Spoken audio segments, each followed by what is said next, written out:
Hello, everyone, and welcome to the Standard Array, where everything's made up and the points don't matter. Today, we are here with SirLucien, myself, PB, and our wonderful guest, Marsie Vellan. This is where we would hold for applause if this were a live audience, so just, let's emulate that with some... In our heads, we all have our own applause. Yes? Yeah, there you go. So, because you're the guest, Marsie, please tell me who you are and what you do. Okay. So my name is Marsie. I am really big into RPGs and making pretend with other people in a collaborative sport-like manner. I have a really strong improv background. Currently, I am the GM for the Lysia, and I'm trying to get a whole bunch of projects off the ground at this point between my ever-increasing schedule of games that I'm doing. Seems daunting, but it's okay. Oh, that's great. Lucian, how about you tell me about yourself? Well, in Standard Array, we came up with this witty little intro. So, hey, everybody, welcome to me again. I'm a spotty streamer, part-time GM who dreams of full-time world building. I have big ideas. Problem is, I have a -10 initiative, so that is always an issue. But everything's going good. The house is not flooded. For those of you that join the channel quite often, you've been hearing me about dealing with flooded houses and rain and stuff. We're in the process of moving also, so like buying a house and this. But gaming has never been more fun. Finding guests for the show has never been more fun. There's such a great community out there that I don't want to miss any of it. And my awesome co-host here, PB, has been doing a great work with getting our tweets out and all of our art and stuff done. So I'm super happy. I'm glad we're all here. I'm glad we could make it. How about you, PB? How about you introduce yourself to everybody? Well, I'm PB from PB Plays Inside, which you can just find me at everything. I keep saying everything, but I just keep forgetting that I'm older now and I can't keep up with the kids and their social medias anymore. Currently, there's like a ton of them now that I'm not a part of. So all the millennial social medias, you can find me there. And let's see, I'm a variety game streamer. I'm a big ttrpg fan. And I just have been doing so much stuff this month. A lot of the stuff I've been talking about, I finally got the Pride Festival doc done. That 5e supplement is being reviewed right now by Drive-Thru RPG and should be out as soon as that is approved, hopefully. And still working on that one shot. I'm going to give myself like a day to stop speaking in a British accent in my head for whatever reason. And yeah. That is what has been happening with me this past week. Also, we would like to mention before we move on to interviewing the amazing Marsie Vellan, is this month is Women in Tabletop Gaming Month. So it's freaking amazing. And check out your local women in tabletops who are gaming. There is a whole hashtag and everything over on Twitter. So please check it out. And if any of us are doing anything about that, we will let you know, probably in the show in about 5 minutes. Yes. Also, it is Pride Month, so if you are part of the LGBTQ plus community, happy Pride, and I hope June is amazing for you and you get some amazing gaming done. And I hope you use the Pride Festival 5e supplement that I wrote in your games because I worked really hard on it. And yeah, so that's what's happening there. Yeah, it'd be definitely great to support all of that. It's a good time to remind ourselves to reach out past maybe the normal friends that we have or just go out and find those other friends that you have. Be as inclusive as you can. The one thing about the hobby right now in 2018 is that it's pushing diversity further and further, but we always can push more and we always can help out and we can always find more people to say, hey, come in and play a safe game with us, come in and play and have some fun and meet some people, whether it's online or at your game store, at your table, whether it's a coworker that you don't even know, maybe they play D&D. I had a delivery person come by and he saw a shirt I was wearing that had a D20 on it and he asked me questions about it and I was just like, hey, we should play a game sometime, just because you just the randomest people that recognize that you're gaming and that a lot of people are out there that are gaming, just give them that opportunity to come out and provide, a chance to play and game and meet more people.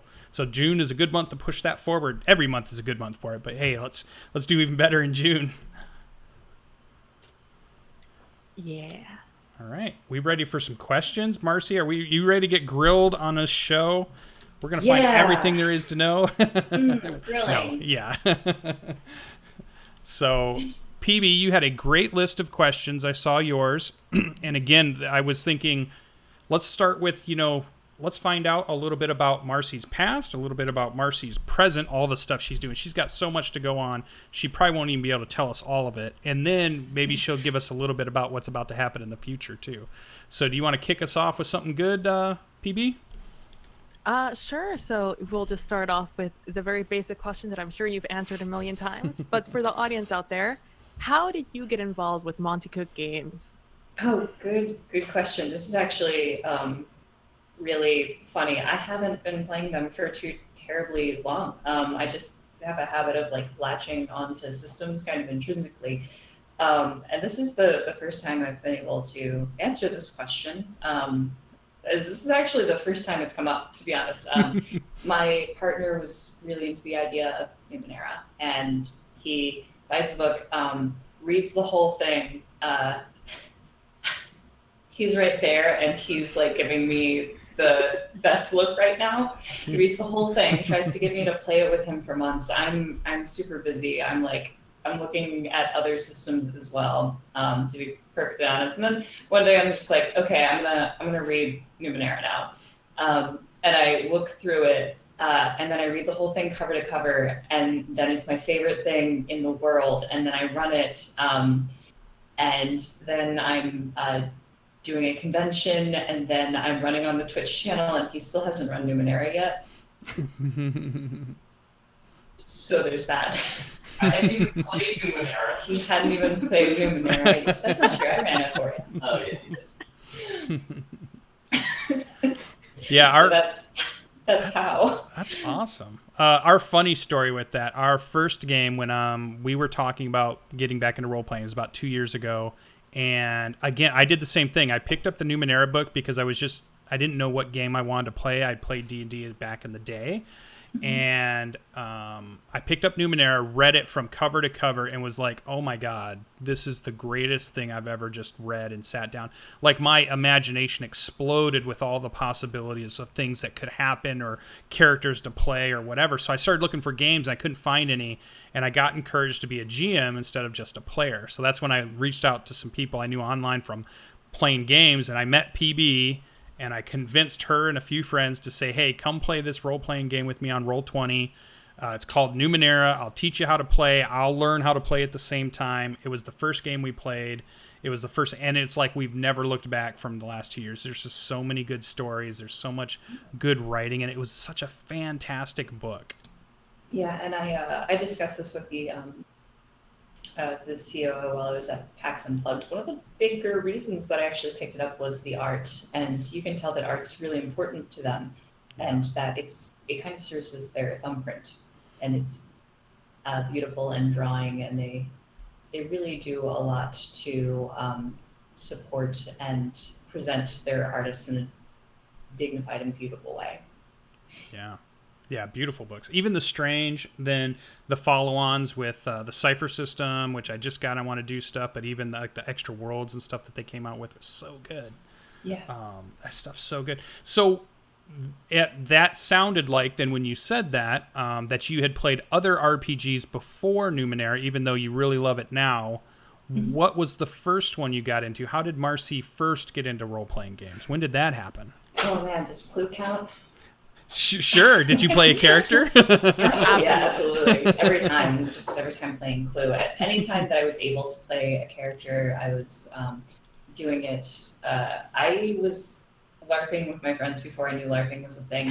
A lot of that describes my life. But I think, as far as role playing goes, the earliest experience that I have with it, I don't think I even learned until college what an RPG actually was, because I remember being wowed by that. Like, oh, there's an actual standardized set of rules for this. There's a baseline that you can go. Before then, I was doing improv, which is kind of the same thing.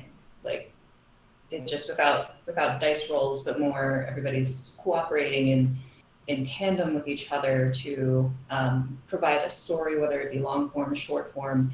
That's where my background is, and I've been creating and training troops for over 10 years now. And then I also have a really strong background with immersion theater and running mysteries for people in puzzle rooms. And the wheelhouse and relationship between like DMing and those games is so similar. So I just kind of like sauntered in. And I think one of the bigger things that drew me to Numenera as soon as I picked it up, like I'd run D&D 4th edition, 5th edition, Pathfinder. I think I tried 2nd edition for a short second before realizing I wasn't there yet to get, because I just didn't understand the mechanic yet. I loved the fact that this game, Numenera, I loved that it supported this idea that the GM and the world therein shouldn't be a subject to chance as the player, and actually provided the metric for that by not allowing the GM to touch dice. And that really resonated with me. I was like, yes, the GM should have this much power. Mm-hmm. And so should the players. A lot of their powers are just like blowing through anything that you can set up as the GM. And it's nice. It's a good push and pull. Yeah. Or just even the mechanic, the GM intrusion mechanic is a really fun thing. The idea that failing is where your XP is coming from. So you're learning from mistakes or learning from a bad dice roll that isn't necessarily a bad dice roll, because you're like, oh, at least I get an XP. You know, I can keep advancing my character, which I really like that, the way they had thought that out. And and the intrusion mechanic is good, really good. It gives GMs the license to say, I have this neat thing that I want to try.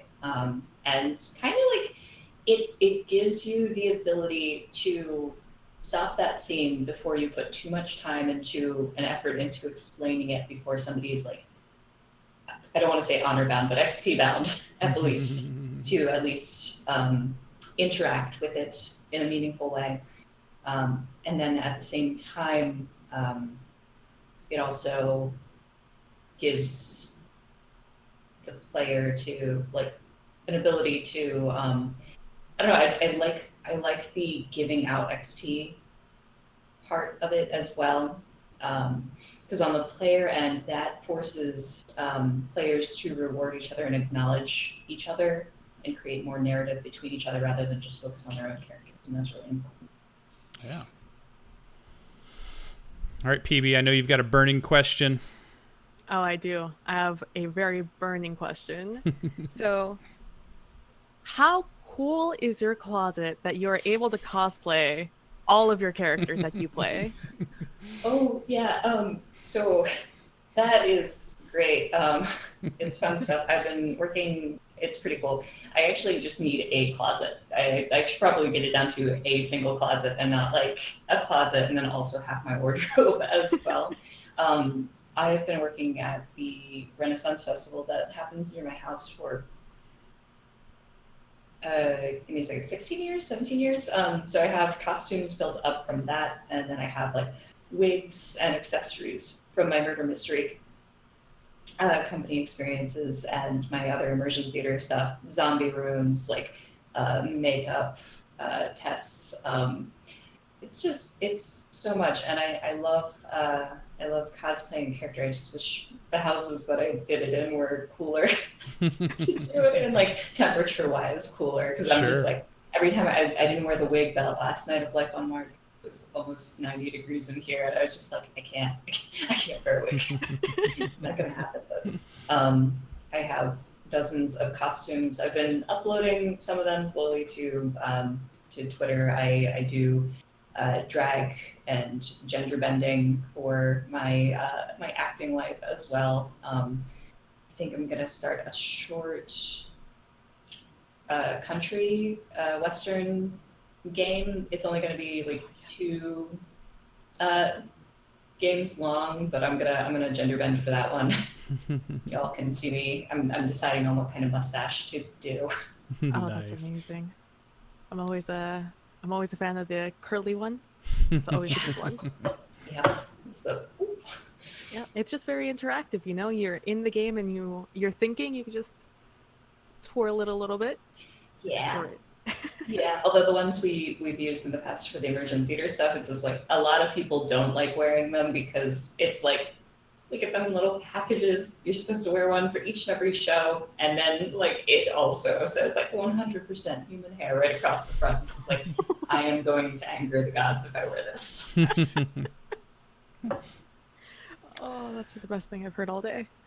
So starting out, were you more of a player in the beginning, or did you jump right into the GM chair early on with the games and gaming itself? I was a player for about 3 or 4 months into RPGs before I realized that I wanted to run the games. And I do better at running some games than others. In improv, they would call me a B player as opposed to an A player who like, brings up stimuli and is able to conjure up scenarios off the top of their heads. I'm normally better at responding to those things and building on them. So I love having players who are they have a strong drive, or I love having a DM who's able to present me with a strong narrative that I can react to and interact with rather than present my own. So it also really depends on the system. That's why I love Monte Cook games so much, is because it allows me to be that reactive DM in a strong and meaningful way.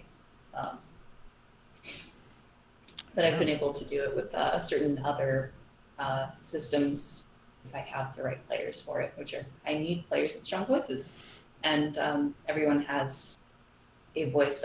You'll hear me often if I don't quite get the implication, I will always be asking, what do you want out of this? Just very flat line, so I know what they're trying to get, especially if they're dancing around it in character, which is like always great. I love strong role play abilities, even if they're not using it to voice their player needs. I still want to hear that as the GM because it helps me be a better GM for players who are also be characters like myself. I really like that. I feel like I identify with that a lot. Yeah, it's just like don't be afraid to ask your players what their intention is. Mm-hmm. I like that. I'm going to keep that one in mind as as someone who has never run a game before, but it is on my 2018 bucket list. I keep encouraging. Well, I mean, one day it'll happen, I'm sure. One day. So I've noticed on your Twitter that you've put up a lot of your drawings and just a lot of your sketches of your characters or scenes in a game that you're in or you've run. And I was wondering how you use that to help enhance your creativity when you're preparing to run or play in the game. So it was a little harder for me to do with Owl of Lysia. I was all bright-tailed and bushy-eyed and thought that from week to week I could create like art like I normally do for games. And it just didn't happen. I didn't have the time of the week. When we start up again, it's going to be every other week. Normally my process for that is to draw the art that's most meaningful to the situation. Which is to say, like, if there's a room, I think I went over this in the interview with Monte Cook Games, if there's a room and I can draw the room, but the only thing about it that's notable is the fireplace that's like beautiful and ornate, I'd rather spend the time drawing the fireplace rather than just a big square for the same amount of time. I love doing home games. I'm actually like, I'm trying to get better at digital art. It is a fun sort of self-taught experience going on here. Not always the best at it, but when I do my home games, I always have some setup of multiple Chessex maps layered on top of each other, and I'll have the maps like drawn out beforehand because the players don't really touch the maps. They haven't even looked under it, no matter how many times I'm like, aha! And then this is the room you walk into. So it's a lot of it's a lot of work I put into the art to help players get that sort of footing in it, whether it be through maps or people that they're looking at. A lot of it is I like drawing my players' characters as well in scenes that were meaningful for them as a momentum. Oh, that's amazing. That's when I think me and Lucian talk about this a lot too, about the how much we wish we could art, because there's so many just cool things that happen in our games that we're like, man, I have such a great image of it in my head. I wish I could just translate that onto paper. So I love that you are actually doing that. And like yeah, you have the taking that talent scene and putting it on there. Yeah. Yeah, I think that the space is filled right now with a lot of people that put a lot of their stuff online. They're a very creative person, so you'll see a lot of artists who are talking about role playing. You'll see a lot of like actors who talk about role playing, or a lot of musicians talk about role playing, and they have a lot of this art and stuff. And I come from it from like, I have none of those skills, but what is great about the hobby is that even somebody who feels like I might label myself as uncreative, I can be creative in this space. Like I can think up of a cool story or a cool idea, or just play through a really fun game with a cooperative experience and feel like I'm a creative. I did something. I created something that was awesome and fun, and use the word beautiful. Like I would never use the word beautiful in anything I've created before, but this is something that can be like, we've had sessions that have felt that way, you know, and it's, I think encouraging more people to do that is what drives me in all of this. When I told PB, let's start the show, or when I do the other shows, or I call up other content creators and just try to work with them, it was all about, let's encourage more people to do those same things. So as far as, I'm thinking, as my water thing beeps there. Okay, there we go. In GMing, how did your very first GMing session go? Put us in the mindset of Marsie during, I'm going to run that first game. I've got my players organized. How much prep did you do? That was a while ago. Wow. So Yeah. it was the same setting that the Owl of Lysia is based in. I've run that setting a lot. It's been workshopped a lot. And if you take just the player mindset of the players in 6 hours to Paris from this afternoon and set those like really strong voices ready to just try to mess me up all the time, but do that on a first time GM. They ran me through the ringer as far as like what to expect from them. Like I think it's, and maybe it's because I'm just like a really wily player. They were like, feels like, and it was like, oh, this is the game now. It's just you guys trying to mess me up, and me responding. I think I was running it in 4th edition D&D at that time. That was roller coaster. Yeah. Looking back at it, like putting yourself, if you can get back to your mindset of, I'm going to do this. Yeah, I was very nervous, and I prepped probably too much. I think one of the biggest obstacles to kind of sitting down and finally running that first game where you don't feel like super comfortable afterward, but you're like, hey, maybe that wasn't so bad this time, is the amount of good prep that you can do versus bad prep. And that's different for everybody. Eventually you learn what works for you, and then you're able to do it. In addition, I seized too much control, I think, over the way the game functioned and the narrative worked, and that might have been with my very limited experience with D&D beforehand, because that was a lot of the mindset of the dungeon masters that I had played with, and I was like, oh, well, this is the way that the game works. Like, I'm supposed to control everything. And since then, I've given up so much control, and I haven't really looked back from that. So past Marsie is definitely a different beast than this sort of present incarnation is. Yeah. Well, and I feel like we learn from every game we play. Even now, you can say, I've been doing it for this long, but I still will learn something. Even if I play with somebody else or I watch somebody else do something. just we're always kind of learning. I thought it was the same interesting.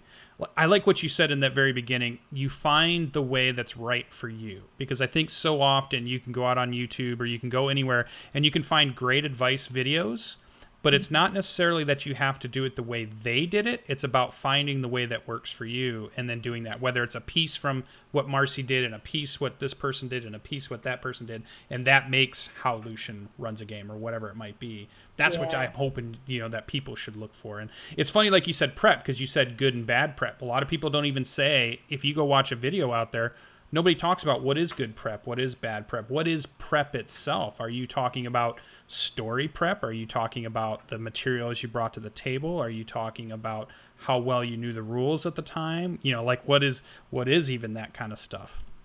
Yeah, and it's really coming down to, I think, what system you're running and what players you have, and how you even set up scenarios. For me in particular, because I've been running improv troops for so long, I can kind of pick up on my players' play styles and what they're going to do if I set them up with like the right questions or the right scenarios. And all I have to do at that point is help put them into the situation for them to get a really meaningful scene out of it. And so a lot of players that I've had are under the impression that I'm like a mind reader, but I'm like, no, I'm just like a marionette holding strings behind the screen and trying to work with you to make that work. It's not always what I think it's going to be, but I just want to make it meaningful for you and make you feel like you had an impact when you play in one of my games. Can't wait to play in one.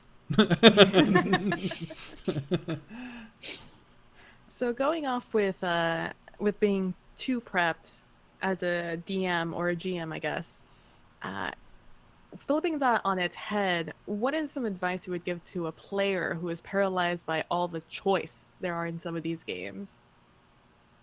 It's a really good question. It also comes down to what kind of system that you're playing.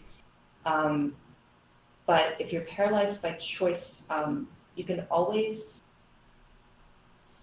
try to piggyback off of somebody else. Just go with what they're doing. Not always the best answer, but if you don't know what it is, you might need more time. We play in games where combat happens in like 12 seconds between like large amounts of creatures versus your party. And I think that sort of time scale makes it difficult for players to truly conceptualize how much time has actually passed for them to make a decision in game, because you can spend 3 hours making a decision, but it only takes 12 seconds to kill that baby dragon. So it's like, what am I supposed to do next? And I think it's really good to be able to ask, oh yeah, paralyzed by choice, kill everything. Too real though. We kill the problems, they go away.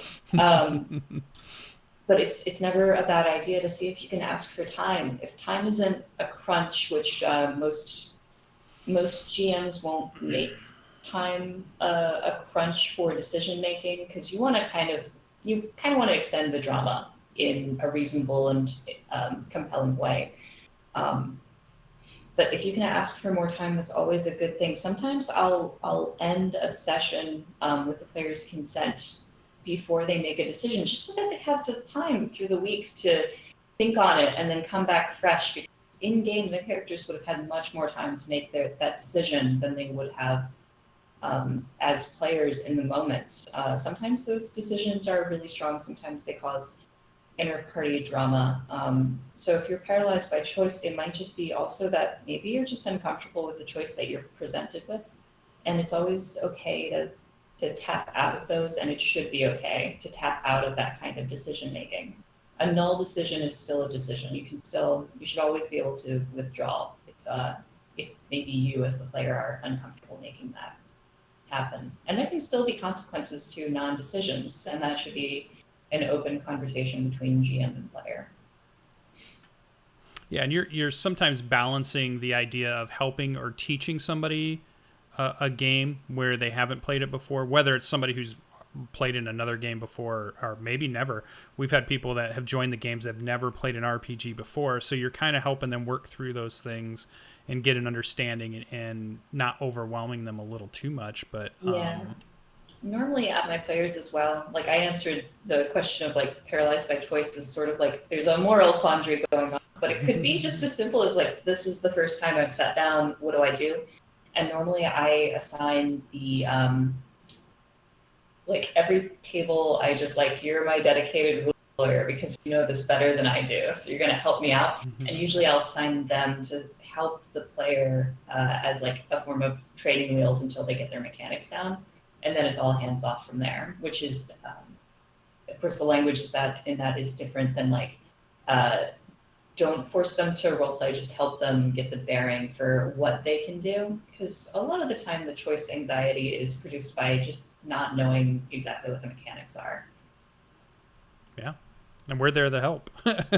Yeah. So I'm just like, rules lawyer, you're the new player helper today. And I usually give them like XP or something for it, or like inspiration or rerolls and stuff. So it's good. Whatever So the system is, I'll give them a boon. Yeah.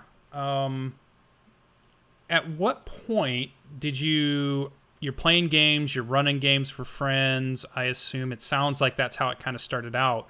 But where does it start to go on to Twitch, or you get this idea that, you know what, I'm going to put my game on Twitch, or I'm going to play in a game on Twitch? How did that all come about?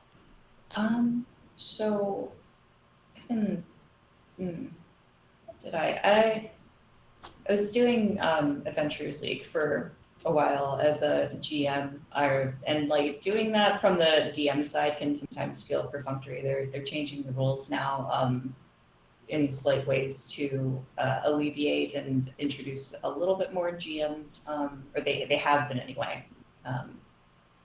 to make it a little bit more compelling and allow some decisions to be made, and that's really good. And I think when I was GMing for what I would probably describe as like a carousel of new players, it really was nice for me to be able to do that rather than run for the same group all the time, because you can get group burnout too. Mm-hmm. So being able to rotate through so many different people was a blast. And then going to conventions and being able to take my characters there was kind of perfect for that. And I was like, wow, this is a great community. And then I like finally took the dive and went in on Twitter, and then I realized just how great the community was. In my area, especially, we're actually so a lot of the community that I've found here is really good if you want a home game. Depending on who you are, though, I've had some really uncomfortable moments, like socially and like from a perspective of being a woman, or like my friends of color have experienced some racism, and it's just in these pockets surrounding the places where I live. So I got more comfortable playing in the we have like LGBTQ groups around here. And then when I got onto Twitter, it kind of opened me up to the fact like, oh, these are entire communities of people who are streaming online for like-minded people who are really supportive and friendly and lovely. And I was like, this is the community that I want to stream for. And I think that's when I finally like took the dive in. It was a lot of just seeing how supportive the community actually was online, as opposed to these sort of pockets where I live. Yeah, and I think a lot of us will still kind of say that, hey, we're much farther forward. The hobby is stronger than ever, and it's all way more inclusive than it ever was. But I think it still has to come with the understanding is that you still, if you're a new person out there, you're a new GM, you're getting into the hobby right now, there still is a little bit of that. When you can meet it at places, and it's odd places. It'll happen at some point. Somebody can make you uncomfortable, or it's not the type of group that you thought you were going to play with. But there is a really strong community out there for you to find if you keep looking, if you don't give up on us. there's a lot for us. There's a lot of good people out here. And Twitter is how I found the biggest, largest, most accepting of the community. Like, you can go to the game store and you can get a really mixed bag if you go down and sit at the game store with who you're going to get. A convention was really good for the games I played too, but online from the Twitter and the Twitch was just like, it's the best part of the community that you can find out there, I feel. I see Gnome's in there chatting away. He's one of our players, and he's running a game, and Nomadic's awesome. So great. That was a great answer. I was wondering how it all had kicked off. Yeah, it was mostly just like finally taking the dive and going into the community and seeing just how great it was. Yeah. When was it? Just a quick aside. I think last year. Yeah. It was as early as that. And at first I started trying to make a podcast, and then I was like, everyone's doing a D&D podcast. Like, can't do this, but I could do Numenera or something similar. And then it just kind of, from there, it percolated and spiraled into Cypher System, and then this setting that I had been running for years just kind of fit right into it because of the narrative structure. And I'm very happy with that. I feel like you were reading my brain even back then. That's exactly like when I was like getting into the whole thing. I'm just like, and just getting full board. It was like, Numenera, let's do this. Let's do it all. We were on the same wavelength. So going off of that, what are some of the more cool and fun opportunities you've had thanks to role-playing games? Ooh, well, life on Marr'd was great. Oh man, it wasn't a gamey game. It actually, like, I was very happy with that because I had been craving a serious narrative heartbreaker. Like, just it filled all of that niche. It wasn't a gamey game. Like, we had sheets, but at some point they just didn't quite matter. It was more about the character work that we were doing, and that really filled and then drained my heart. But like that was wonderful. And getting to play with our guests every week was great as well. Matthew Mercer is just so sweet, and encounter Joshua was like really silly, and then Ethan was the most silly of all. I don't know if you caught his like full cardboard mustache, but it was quite glorious, and like it was nice to be like, it's nice to cosplay with other people who are cosplaying. What else? I just I've met a lot of people doing role-playing games. Another opportunity was like, hey, I met my partner through Dungeons and Dragons, so we still play. He was the guy doing the British person doing an American accent, the American doing the British person doing the American accent today. Nice. On 6 Hours to Paris, and that's always nice, finding somebody that you connect with so thoroughly that you just want to spend the rest of your lives with them. So it's like, that's lovely. And other notable things coming up, Owl of Lysia has been a dream to run. This is amazing. I got to run on the Monte Cook Games Twitch channel. I got to show off this thing I've been working on for years. I got to show off how collaborative and creative my players are, and we're starting up soon again, and that's just been incredible. And then I think I'm also I'm doing Women in Tabletop Month as well, and I'm doing that for the RPG Lab on the 23rd of this month.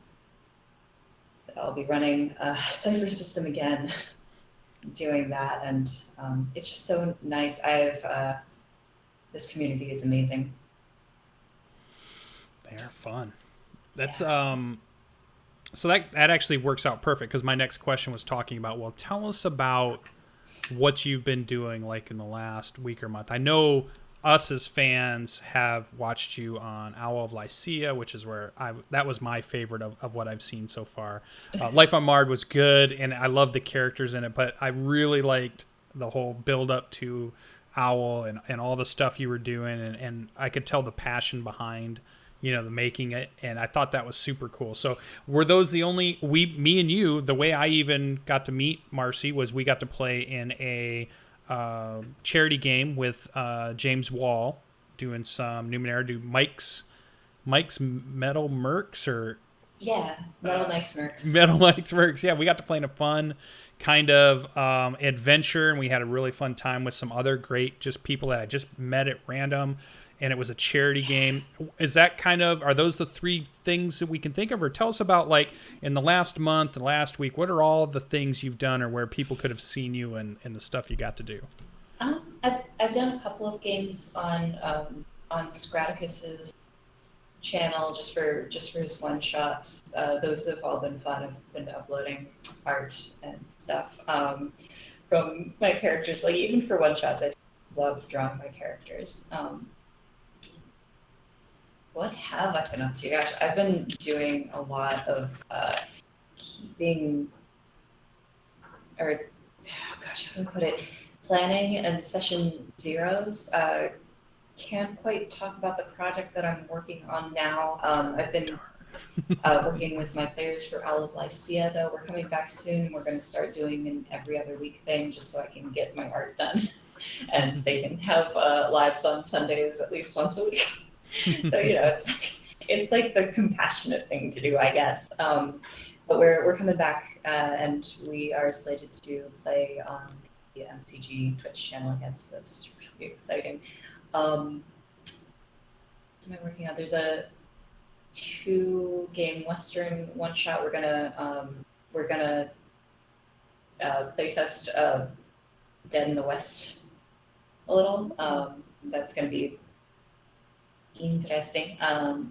I've been playing out a Scion game on Wednesdays, and it's going to be myself and a couple more people. Pike Snails is going to be on it, and I forget the other person, but I can. I'll definitely put that out there. It's just a lot of planning and not so much playing. I've actually taken the last couple of weeks off for the most part, because after Owl of Lycia, I was just ready to sleep for a while. I just like passed out, and then I woke ago. I'm like, oh yeah, it's time to get going again.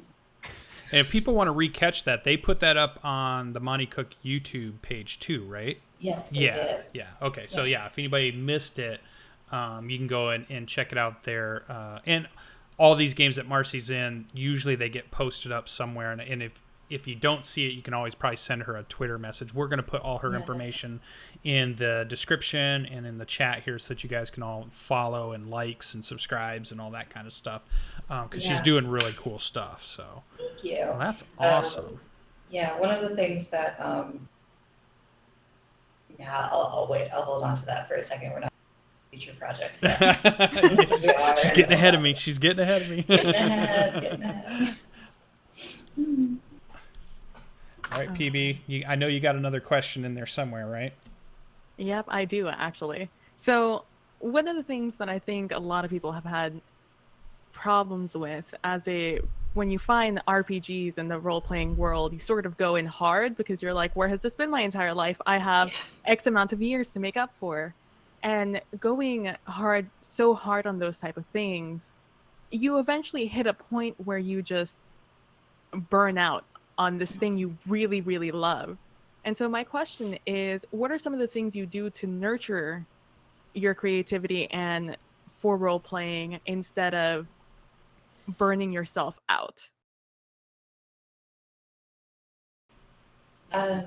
So the way that I've learned to help with that, and I'm doing a lot of games right now or coming up, and we'll see how well I can hold on to the reins here.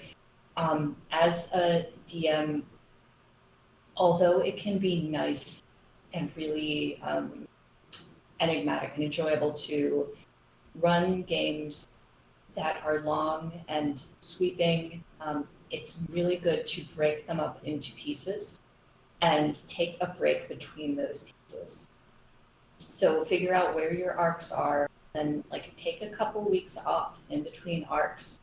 And use that period of time to allow your players to engage in satisfying their characters' mundane needs for a little bit, using downtime or pursuing like more homely stuff, or even leave your characters on a terrible cliffhanger and sort of reinvigorate your players to seek out that that like crawling out of the bad scenario, out of the hole that they've dug for themselves. There are narrative things you can do to supplement the real life burnout that you're experiencing. And a lot of it is knowing your limits and being able to break things down into episodes. For the Owl of Lysia, we're going to play between 6 and 8 episodes before taking another break. We're splitting up the whole thing into legs. The other thing is don't forget that self-care is important. You know, just take care of yourself in between games. Don't be afraid to cancel a game if you really need to. Occasionally I've needed to cancel, and it's like sometimes you just have to do it. Occasionally it's better to through it, but like use your best instincts and play for lots of other things. Don't just put yourself into one game and one DM, one group, because that's also its own form of burnout. Groups can come to hate each other if they play too often, and like they don't like it's like it's too serious of a game. But like remember to have lots of DMs. If you're a DM, if you're a constant DM, go out and seek some games to play in. Remember what it's like to be a player. Some of that burnout can be running a game that you probably wouldn't want to play in as a player. Remember to go out and seek out those ways to remember what it's like to be a player and say, I really liked that thing you start like cherry picking from other GM styles. You find not even your own, because your own can fluctuate between what you need. Like my style as a streamer is vastly different from the way that I GM for home games. Part of that is the metric of needing to use like video instead of so much art or physical metrics, and a lot of that is like having to sit in the same chair for like 3 hours, and then I just want to. So a lot of it is timing, and a lot of it is experiencing different groups and games. And don't be afraid to play lots of micro games and indulge yourself, and then remember to sleep as well, and read and listen to music. Yeah, I find now that everything is through a GM's eye, where I'll watch a movie or I'll read a book or I'll see a mural or I'll pass a scene on the street, and in my brain will automatically pop up, I could put that in a game somehow, or I could let my players interact with something like that. Like everything is through that lens now of I could create a story with that, or that could be my villain, or oh wow, that's such a good thing, I should do that. Yeah. What would be, let's say there's that brand new person out there, they've got the book, they've chosen their system, maybe it's Numenera, maybe it's The Strange, maybe it's Cypher, maybe it's D&D, maybe it's Pathfinder, any of these great games that are out there. I mean, there's tons of them, Tales from the Loop and all these other great games, but they haven't necessarily made their jump yet. They're about to run a game. What would be your advice now, knowing kind of what you know now, to tell that person for running your first game, here's my advice to get through that first game, that first session? Oh, is this from the lens of a streamed game or a home game? Because those advice. You can give us both. Both would be great. So,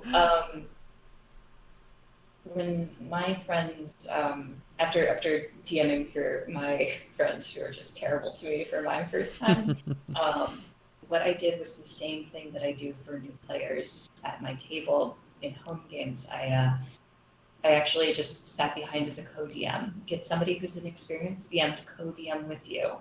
Don't have them play with you. Just like sit right next to them. Have them help you with the mechanics so that you can get the story out and make that I'm sorry, make that a collaborative experience. And my role as a co-DM, when I've done that for my friends in the past, has not so much been to help them with the mechanics during the game, because like we had that hashed out before. I was just sort of like policing our terrible friends from messing too hard with her. So that was just my unique experience with it. But having a co-DM is really good for a first time. That might not always be available to you, especially if you're streaming. So I think one of the big things to think about when you're streaming and it's your first time is don't freak out about how many people are watching. Most people are going to be watching it in their off time, which is probably not when you're running the stream, because the stream is made at your convenience and not necessarily like when the audience is watching at all times. I know for a fact that most people watch the Owl of Lysia when we're not streaming it, and I'm like, yeah, just don't look at those numbers. They don't matter. It's the fact that you're doing it that's important, and be very honest with your players and ask for feedback. Do not be afraid to ask feedback from your players. I really like setting aside like 10 minutes at the end of the sessions I run to break things down. I call it the aftercare party, in which we talk about and break down the experience during the game and maybe the types of consequences that it might have, because I like having those out in the open. I like giving players a good baseline for what they should expect from the decisions that they made. And I love inviting criticism because it helps me be better at helping them have a good game experience, whether it be that they need more like screen time, or like, okay, we focused on you a lot this session. Let's maybe focus on them, at least in the beginning of the next one, and make that be an open. Like it really helps your players know that you are thinking about and actively trying to get them in the game, rather than just like ignoring it. Don't ignore. Make it an open conversation with your players, because having those sorts of open conversations with them will really help you as a GM create a better game, and that's for a home game as well. Don't be afraid to ask for criticism, and it's hard because like the burnout is real, and then there's like I don't know if anybody else gets this. I certainly do get an after gaming depression. Like I'll just crash really hard after IDM, and I need the feedback to work on that and build myself out of that. Well, it's a lot of energy you put out too, so there's just this amount of performance or doing something drains this. I, for a living, I train people and teach people how to use software, so I'll stand in front of them for 8 hours and we'll teach a school district how to use that software so they can organize everything. And though I don't dig ditches and I don't, I'm not out there building houses or whatever, when I'm done with that 7 or 8 hours of me talking and being in front of them and doing stuff, you're just wiped out. You just want to go sit down. You don't want to do anything else. You want to talk to anybody else at the moment because you've just put everything into it and all that energy flowed out of you, and now you need some time for that energy to come back and get going. So that's really good advice. I really like that. And you don't hear that. That's why I like on the show when we bring people in and we ask these types of questions, we're getting different answers than the standards, because a lot of people will go out and look. Right now, YouTube is the way for people to say, hey, I'm new, I don't know how to do anything, I'm going to go see how I can do this. And a lot of that stuff is almost, they're good and the people are well-intentioned, but it's a lot of the same stuff you hear. So that was good to hear, because you just don't, it's not the same thing we're hearing from everywhere else. So that's awesome. Yeah, the depression is real. It's hard. You put yourself into it, and that's part of the feedback. Like, criticism doesn't have to be bad criticism. It's also constructive, and sometimes you just need immediate like praise or people at least saying that like, hey, that was really impactful for me, or I enjoyed it. And that's important for new GMs here as well. Like appreciation is really good. Also, I don't know, buy them snacks. They're hungry. Yeah. Always bribe your player with snacks. That's the biggest thing. All right, PB, and maybe you're thinking we should bring it around. So Marsie, would you like to tell us a little bit about what you can that's upcoming as we go ahead and wrap the show up, because we've already had her for a ton of time. Do you want to? Is there any of your projects that you can hint at or give us a little sneak peek at? Well, we're doing. I actually don't know when now. Coming back yet. We're still like in. It's like herding cats between all of us, but the cats actually want to come in. We just don't know which door to go in. We're coming back in a few weeks, hoping for mid-July, and then we'll start this next leg of the campaign. I am personally working on doing Cypher one-shots that I don't have a timeline for yet. Hopefully within next month or so, I'm going to be able to get those off the ground as a weekly thing. It's going to involve creating lots of character sheets that are modular and formed to different genres. But I wanna introduce people to playing in different things. Before we played the spy game today, we stumbled across a site that just gives random mystery titles. So I think that's going to be our generation process, that we get players who haven't played before or haven't played with each other before. It's going to be called Cypher with Strangers, and we're going to generate a random title adventure and build something then and there. So that'll be fun. That's like a passion project I'm working. Heck yeah, I like the name of it. Cypher with Strangers. Yeah. I want to throw my name on the list. Gotcha. You're on it. Sweet.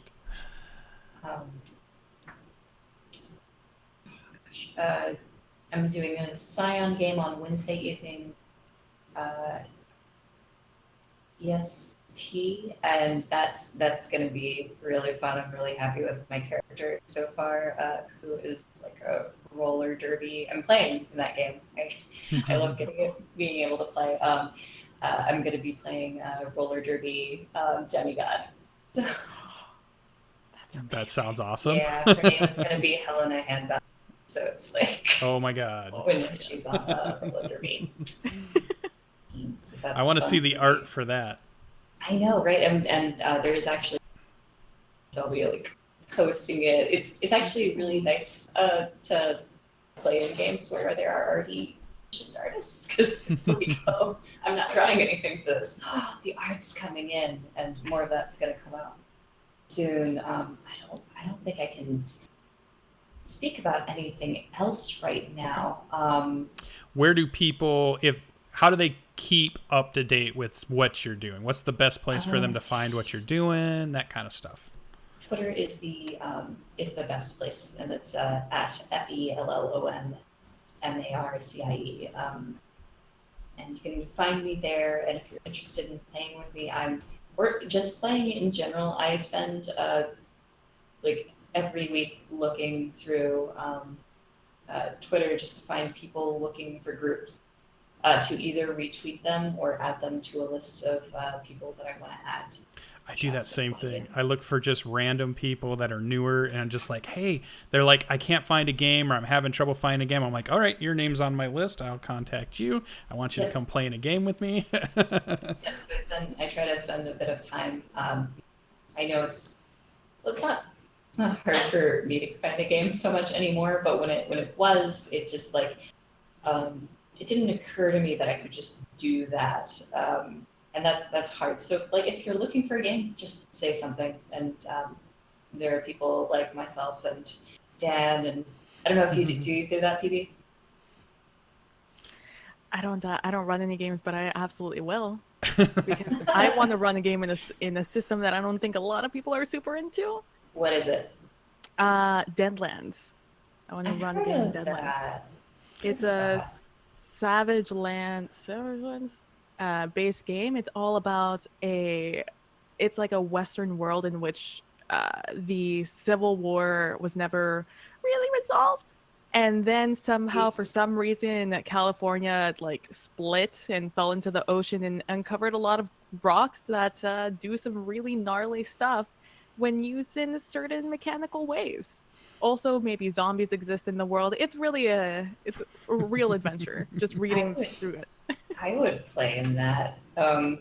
Unashamedly, one of my favorite movies is Wild Wild West. So if I get to play Wild Wild West, but with like zombies and magic, I'm really down for it. I will keep that in mind. Yeah. See, there you just wrote down your first name, PB. That's why I do these shows. I'm going to encourage PB to run her first game. I've been helping to encourage this whole time. One day.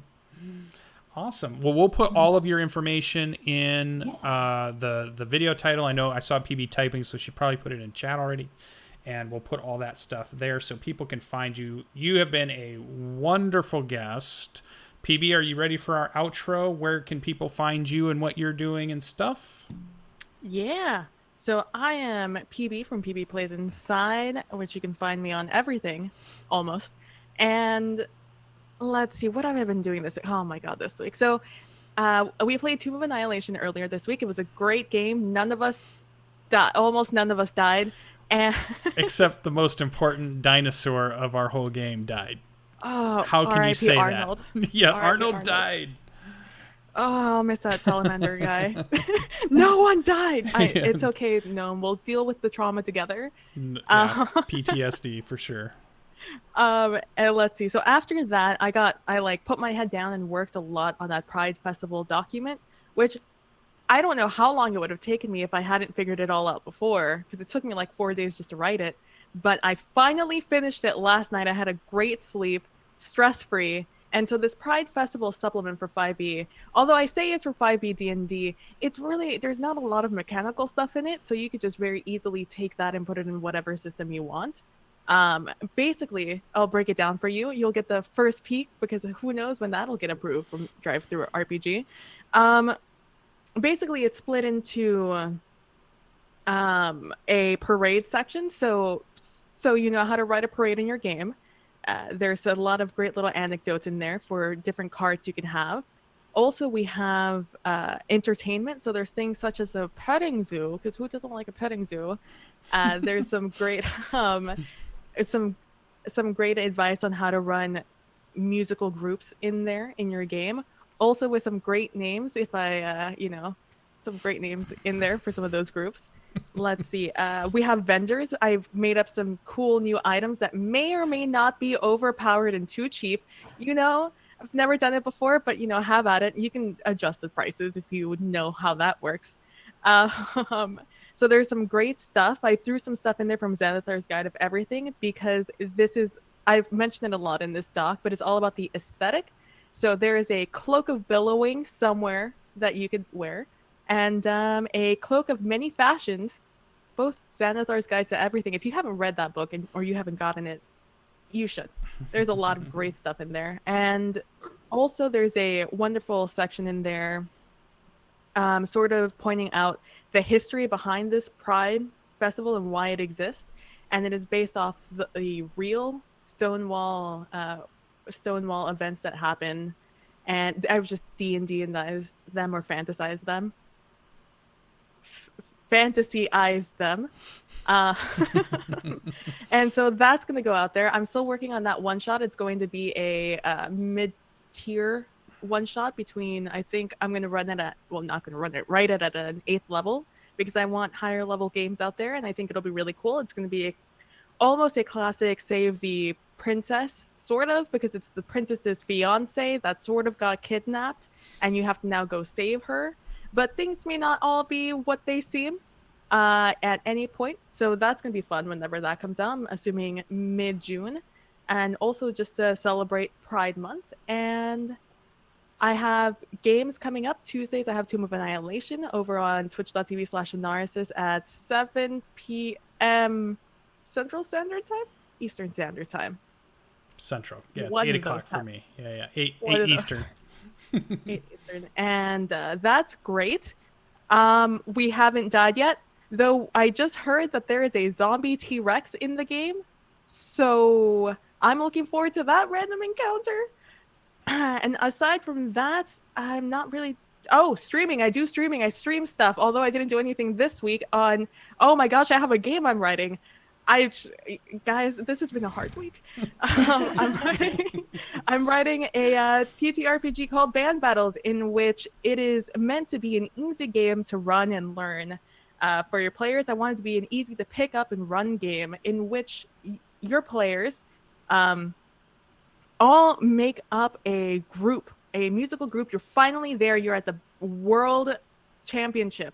And you are there to prove that you are the absolute best against these other bands that are also there trying to do the same thing. So there's a lot of shenanigans going on backstage where people try to get in your head. There's moments which you can do a duel off, go straight up rap battle with them, but with your chosen instrument. Whether that is a classical violin or like an electric guitar, I don't know. It's all up to you. And that, I stream that creation on Wednesdays at 3 to 4 p.m. Central Standard Time. And it's super fun. I love getting all your advice. And I'm still looking for an attribute, good and bad. So if you could think of any of that stuff, feel free to drop it over there on Twitter for me, or stop by the stream. Also, I throw the videos up on YouTube at PB Plays Inside.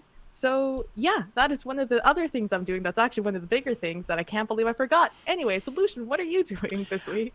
I don't want to keep our guests too much longer. I'm just going to be super quick. You can catch me out on Twitter at SirLucien Gaming. I run games on Mondays, and I play in Tuesday, and I do the Saturday morning D&D show with Jordan, the PH is Silent, who has done the Forgotten Realms Explained. Really good co-host there, too.